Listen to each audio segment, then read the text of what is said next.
అందరికీ నమస్కారం అండి. రాష్ట్రంలో కూటమి ప్రభుత్వం ఏర్పాటైన తర్వాత గత ప్రభుత్వంలో వ్యవస్థల్ని ఏ విధంగా దుర్వినియోగం చేశారో, స్వలాభం కోసం ప్రభుత్వ ఆస్తిని, ప్రజల ఆస్తుల్ని ఏ విధంగా కొంతమంది ఊహించని విధంగా రాజకీయాల్లో అసలు ఇటువంటి సంఘటనలు జరుగుతాయా కూడా అనే ఒక అనుమానం వచ్చే విధంగా అనేక సంచలనమైన విషయాలు పుంఖాలుగా మీడియాలోనూ క్షేత్రస్థాయిలో ఉన్న వాస్తవాలు ప్రతి ఒక్కరు కూడా చూస్తూ ఆశ్చర్యపోతూనే ఉన్నారు.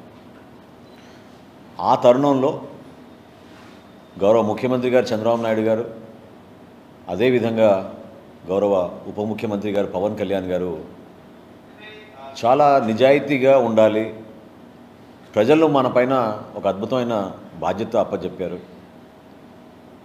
ఒక ప్రక్షాళన కోసం, సమాజంలో ఒక మార్పు కోసం ఒక మంచి ప్రభుత్వం కోరారు ప్రజలు. దానికి అనుగుణంగా మనం మంచి పరిపాలన అందించి ఎక్కడ కూడా కక్ష సాధింపు చర్యలు లేకుండా మనం పరిపాలించాలనేది పదే పదే మా నాయకులు చెప్పుకుంటూనే వచ్చారు. అందులో భాగంగా పౌర సరఫరాల శాఖ నుంచి క్షేత్రస్థాయిలో జరుగుతున్న అవినీతి,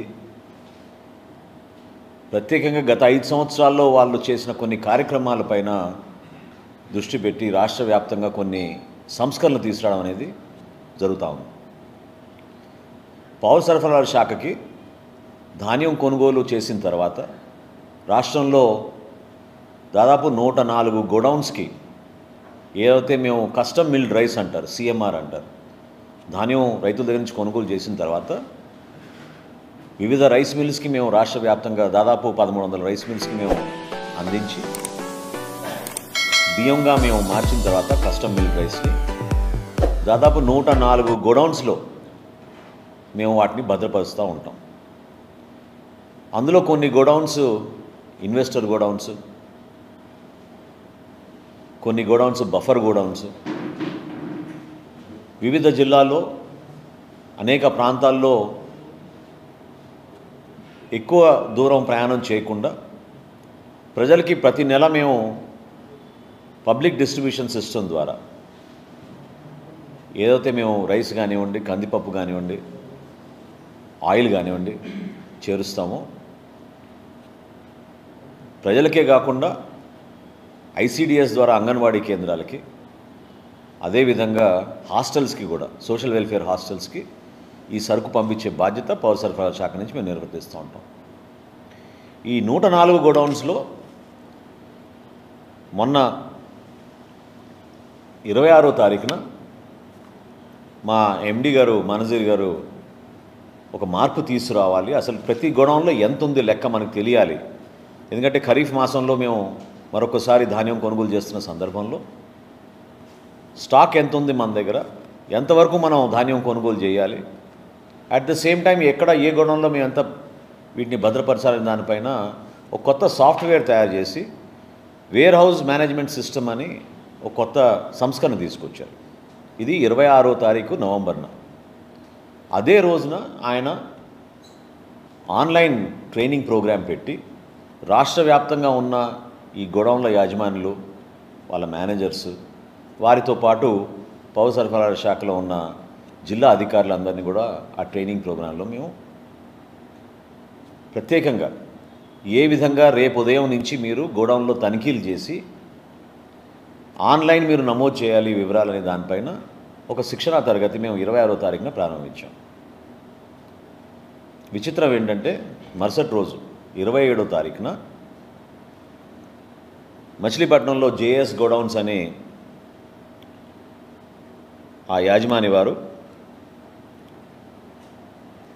మాకు సడన్గా స్టాక్ కొరత కనపడింది, షార్టేజ్ ఉంది మా స్టాక్లో, దాదాపు ఈ షార్టేజ్ మేము ఒక టెక్నికల్ ప్రాబ్లంగా దాన్ని చిత్రీకరించారు.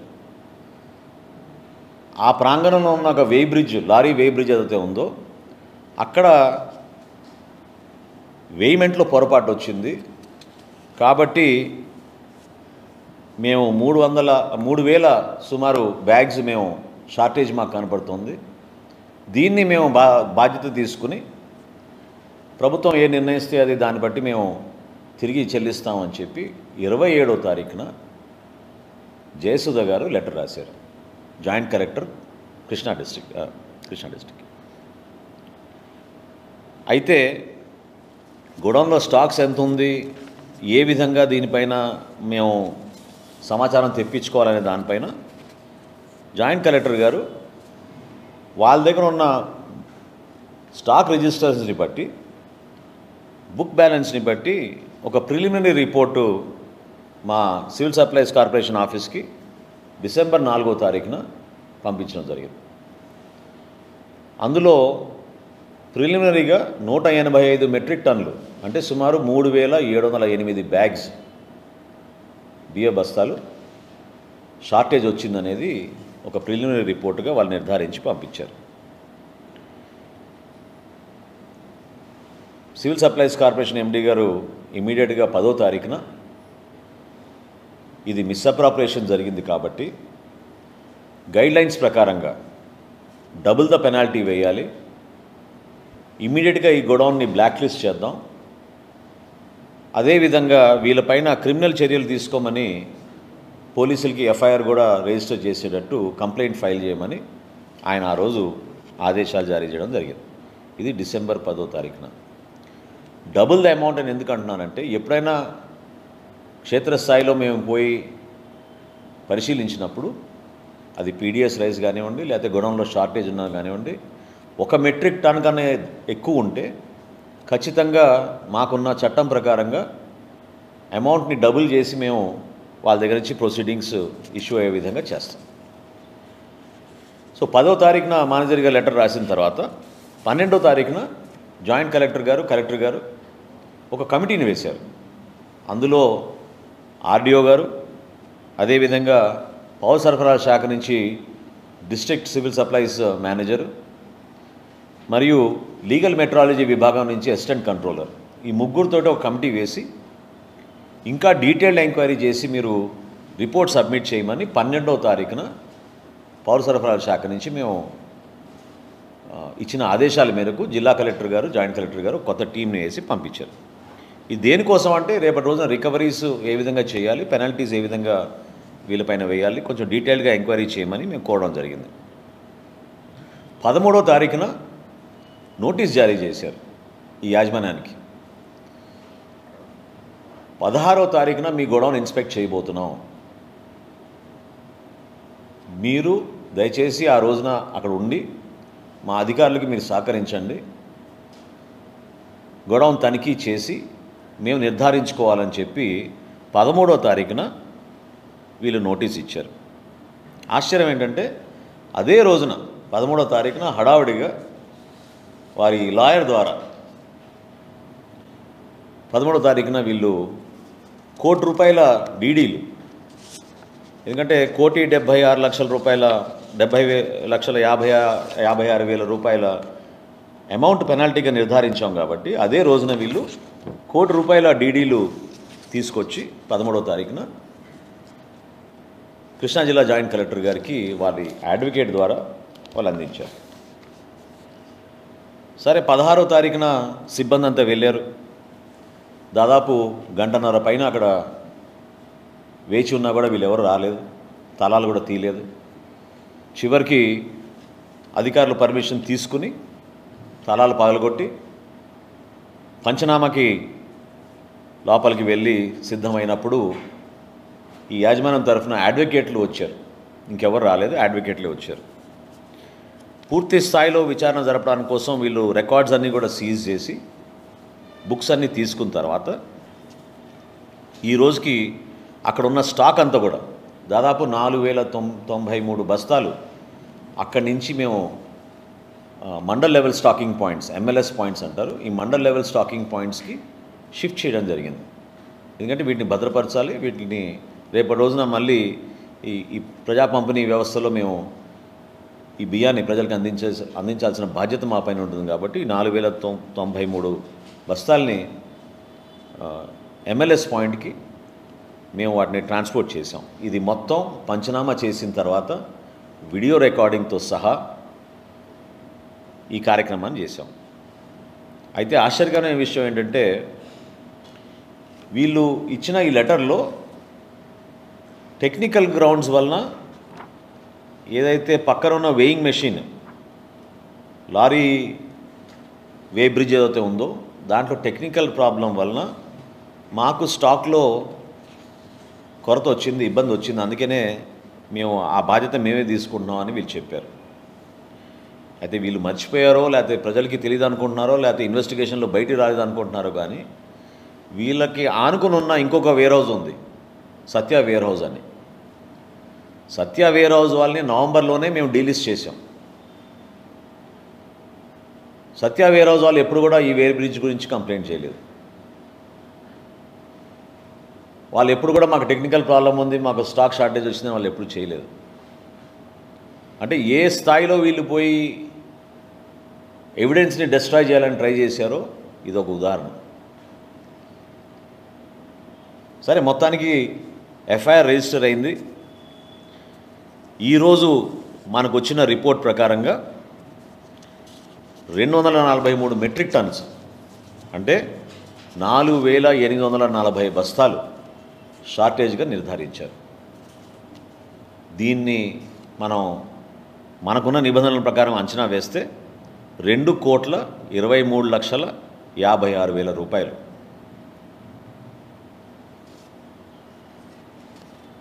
ఇంతటితో ఆగిపోలేదు. ఎందుకంటే ఈ రెండో గోడౌన్ పైన కూడా మాకు అనుమానాలు ఉన్నాయి. అక్కడ కూడా చెక్ చేసుకోవాల్సిన అవసరం ఉంది. ఈ స్టాక్ అంతా కూడా మనందరం గమనించాల్సింది ఏంటంటే గత ప్రభుత్వంలో ఒక బాధ్యత కలిగిన వ్యక్తి ప్రజల సొమ్ము, ప్రభుత్వానికి సంబంధించిన ఆస్తుల్ని ఈ విధంగా దారి మళ్ళించేస్తే ప్రజలు మీకు అప్పచెప్పిన బాధ్యతని ఎంత దారుణంగా వీళ్ళు నిర్వర్తించారో గతంలో ప్రజలకు అర్థమవ్వాలి. ఎక్కడ కూడా కక్ష సాధింపు లేకుండా ఒక డీటెయిల్డ్ ఇన్వెస్టిగేషన్ చేసి విజిలెన్స్ ద్వారా రిపోర్ట్ తెప్పించుకుని క్షేత్రస్థాయిలో ఉన్న వాస్తవాల్ని పౌర సరఫరాల శాఖ మరియు రెవెన్యూ సిబ్బంది,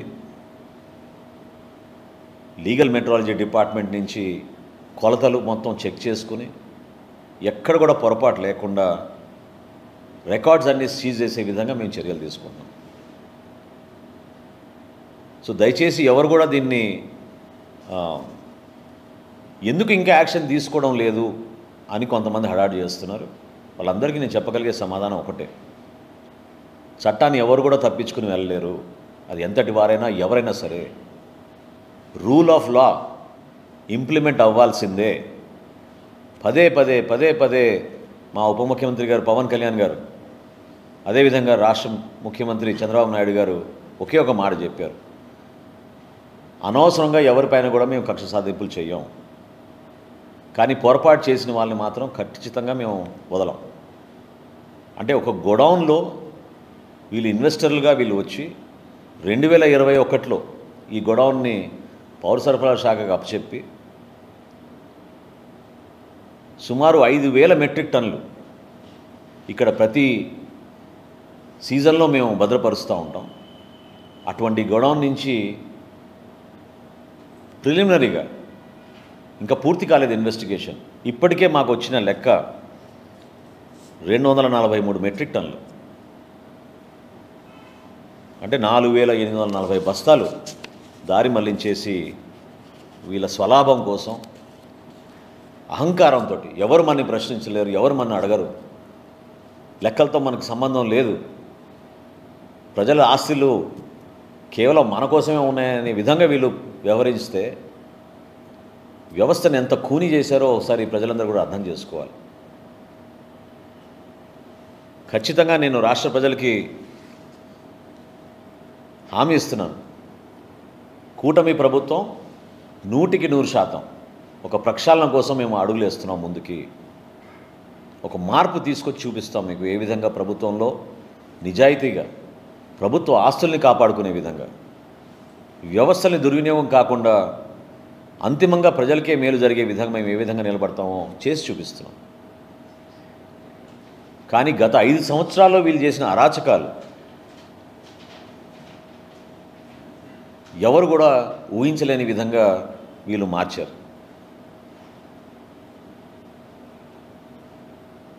అంటే ఒక గోడౌన్లో ఒక బాధ్యత కలిగిన వ్యక్తులు, కుటుంబం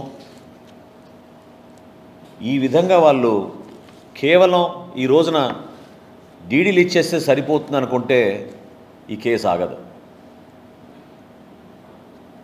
ముందు వాళ్ళు ₹1,00,00,000 ఇచ్చారు డీడీలు. మళ్ళీ హడావుడిగా ఏ రోజైతే ఇన్స్పెక్షన్ జరిగిందో 16వ తారీఖున ఆ రోజున మళ్ళీ ₹70 లక్షల ₹56,800 డీడీలు మళ్ళీ సమర్పించారు. అంటే ₹1,70,56,800 డీడీలు వీళ్ళు ఆల్రెడీ సమర్పించారు. ఖచ్చితంగా మేము ఫర్దర్గా ఇన్వెస్టిగేషన్ జరుగుతున్నప్పుడు వివరాలన్నీ బయటకు వస్తాయి. ఇది రావాలి కూడా, ఎందుకంటే ఇది వ్యక్తులు ఎవరని కాదు, ఇక్కడ వ్యవస్థలో మన ప్రక్షాళన జరపాలి, మార్పు తీసుకురావాలి. అనేక సందర్భాల్లో క్షేత్రస్థాయిలో అధికారులు గతంలో వాళ్ళు చేసిన కొన్ని పొరపాట్ల గురించి బయటికి చెప్పుకోలేని పరిస్థితిలో ఉన్నారు, బెదిరిస్తున్నారు.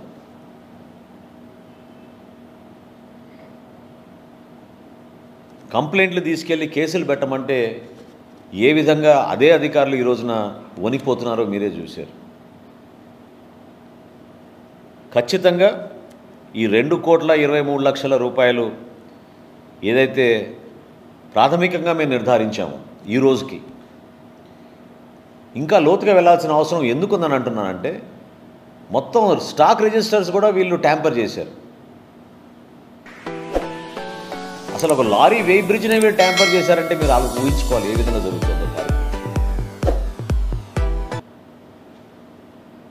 పోలీస్ ఇన్వెస్టిగేషన్ జరుగుతోంది. డెఫినెట్గా ఇంకా వివరాలు వస్తాయి బయటికి. దయచేసి నేను మీడియా మిత్రులు కూడా నేను కోరేది ఏంటంటే, ఖచ్చితంగా లాజికల్ కంక్లూజన్ ఉంటుంది ఈ కేసుకి. ప్రతి అడుగు పారదర్శకంగా ఇన్వెస్టిగేషన్ పూర్తి అయ్యే విధంగా పౌర సరఫరాల శాఖ నుంచి మేము ఏనాడు కూడా ఆ పొరపాటు చేయకుండా సహకరిస్తాం. ఇన్వెస్టిగేషన్లో నిమగ్నమైన పోలీస్ వ్యవస్థ, రెవెన్యూ సిబ్బంది, పౌర సరఫరాల సిబ్బంది ముగ్గురు కూడా ఒక కలెక్టివ్ ఎఫర్ట్ తోటి ఎందుకు ఈ పర్టికులర్ గోడౌన్లో ఈ విధంగా జరిగింది అని నిర్ధారించాల్సిన బాధ్యత కూడా మా పైన ఉంటుంది. యాజమాన్యం ఎవరైనా అవ్వనండి, దాని వెనుక ఎవరైనా ఉండండి, కానీ అంతిమంగా న్యాయబద్ధంగా, చట్టబద్ధంగా, నిజాయితీగా ఇన్వెస్టిగేషన్ జరిగే విధంగా ఖచ్చితంగా మేము ముందుకెళ్తామని ఈ సందర్భంగా మీకు తెలుపుకుంటున్నాను.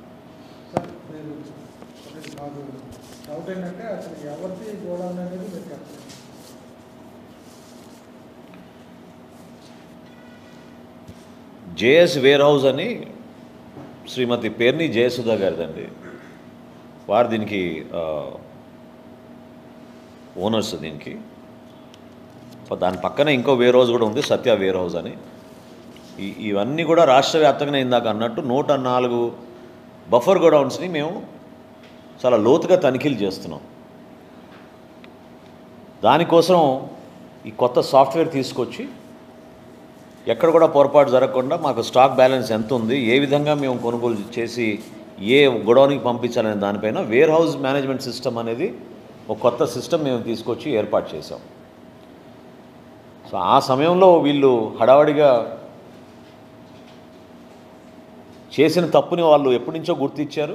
కప్పిపుచ్చడానికి చేస్తున్న ప్రయత్నంలో భాగంగా వీళ్ళు డబ్బులు కడితే అంతటితో అయిపోతుందనే ఒక ప్రయత్నం చేసుకుంటూ ఈ రోజున కోర్టును ఆశ్రయించుకున్నారు. తప్పేం లేదు, కానీ ప్రభుత్వం నుంచి మాత్రం ఖచ్చితంగా we will commit with all the facts. Detailed investigation is going on. ఇందులో ఎక్కడ పొరపాటు జరగదు. దయచేసి మీరు ఎవ్వరు కూడా ఇది సీరియస్గా తీసుకోలేదనో, ఎందుకు దీని గురించి మాట్లాడడం లేదనో అనే అనుమానాలు తెచ్చుకోబాకండి. ఒక ఇన్వెస్టిగేషన్ జరుగుతున్నప్పుడు పూర్తిగా డీటెయిల్డ్ ఎంక్వైరీ రావాలి కాబట్టి ప్రాథమికంగా వచ్చిన సమాచారం మేరకు ఇంకా డీటెయిల్డ్ ఎంక్వైరీ చేయమని జాయింట్ కలెక్టర్ గారికి అదేవిధంగా పౌర సరఫరాల శాఖలో ఉన్న అధికార యంత్రాంగానికి ఎప్పటికప్పుడు సమీక్షించుకుంటూ దాదాపుగా ఈ రోజుకి ఒక కొలిక్ వచ్చింది కాబట్టి నేను మీ అందరితో కూడా ఈ ఇన్ఫర్మేషన్ షేర్ చేస్తున్నాను. ఇనీషియల్గా అనుకున్నట్టు స్టార్టింగ్లో వీళ్ళు వేసిన అంచనాలు ఆ రోజున్న బుక్స్ని బట్టి వాళ్ళు ఇచ్చారు. కానీ ఫిజికల్గా స్టాక్ వెరిఫై చేసి స్టాక్ మొత్తం అక్కడి నుంచి దగ్గరున్న MLS పాయింట్కి తరలించారు కాబట్టి 3708 బస్తాలు కాదు, అది 4840 బస్తాలుగా నిర్ధారించారు. దానికి ఖచ్చితంగా ప్రభుత్వం నుంచి క్రిమినల్ కేసెస్ ఫైల్ చేసి డెఫినెట్గా మేము యాక్షన్ తీసుకుంటాం. నిర్ధారించాలి, కానీ అదే కాంపౌండ్లో ఉంది. సో డెఫినెట్గా అది కూడా చెక్ చేస్తాం.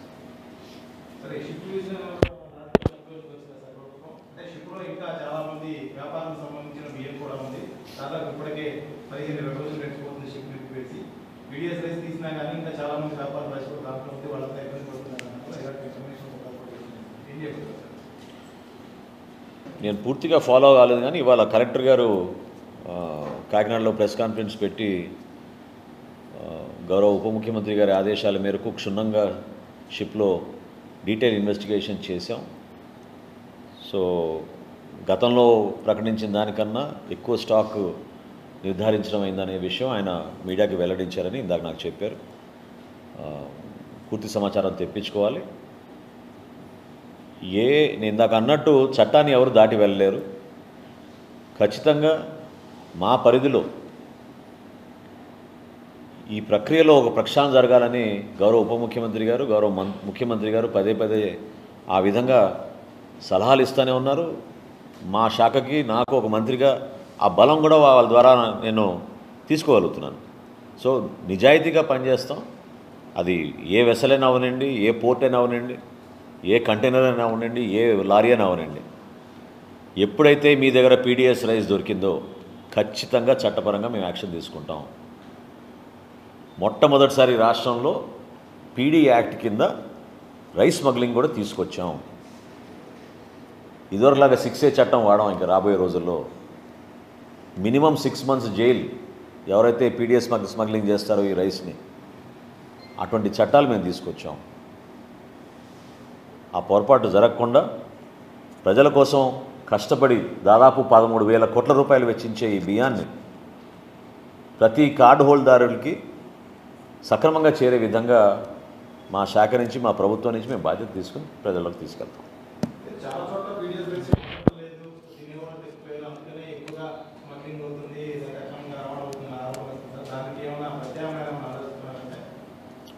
ఇప్పుడు అనేక సూచనలు, కొత్త ఆలోచనలు సమాజంలో సహజంగానే ప్రజలు అదేవిధంగా అధికార యంత్రాంగం ఎప్పుడు కూడా చర్చిస్తూనే ఉంటాం. సమయం వచ్చినప్పుడు మేము దాని మార్పులు తీసుకొస్తాం. ఒకటి మాత్రం వాస్తవం, ముందు ఎన్ఫోర్స్మెంట్ జరగాలి. అది ఇబ్బంది అయినా సరే, కష్టమైనా సరే, కొంతమందికి నచ్చకపోయినా సరే, చట్టాన్ని గౌరవించే విధంగా, రూల్ ఆఫ్ లా ఎన్ఫోర్స్ అయ్యే విధంగా ఖచ్చితంగా ఎన్ఫోర్స్మెంట్ జరుగుతుంది. Thank you.